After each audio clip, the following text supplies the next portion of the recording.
In a funny little place, on a funny little hill, stood a funny little town by the name of Podsville. The people in Podsville were all the same, except for one special boy who just wasn't so plain.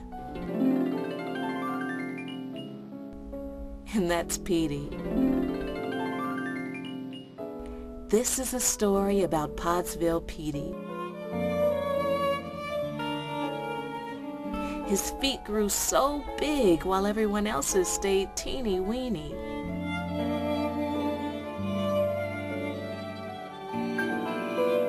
It wasn't always so bad, these feet in Pete.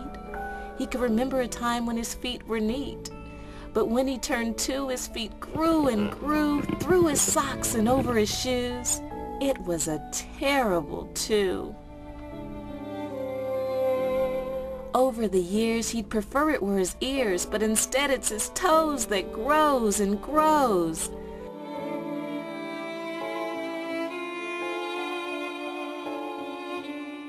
The people of Podsville pointed and called him names, but all that Petey wanted was to be the same.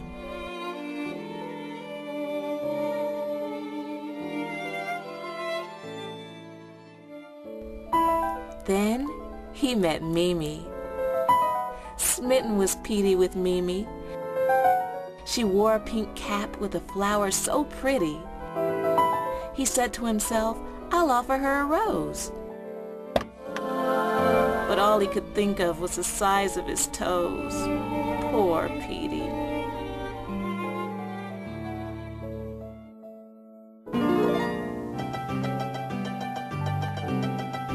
With the perfect disguise, I can hide my flipper floppers. At last, he thought, I'll wear bigger trousers.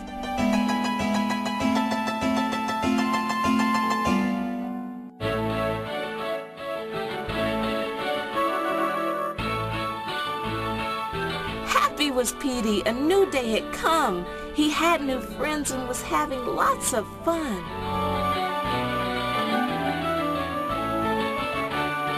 No one was the wiser about Pete and his feet.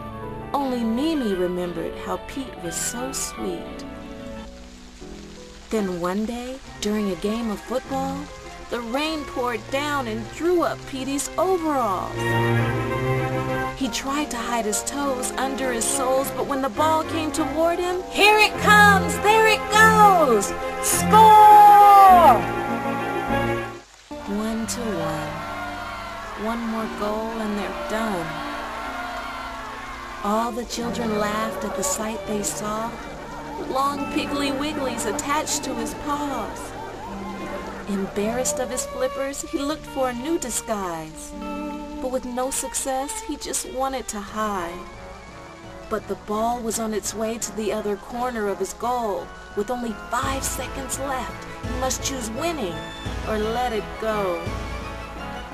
From off the ground, his feet sprang into action, kicking the ball in a different direction. Across the field, the football flew around the goalie. Score! 1-2. Goal for Petey. The children gave out cheers for the game-winning feat, but he knew he couldn't have done it without his flippy, floppy feet. He searched for Mimi high and low to show her how much he loved his big toes. She took off her cap with the flowers so pretty, and out popped her ears. They were so itty-bitty. Together they learned what made them special and unique, and it all began with Petey's flippy, floppy feet.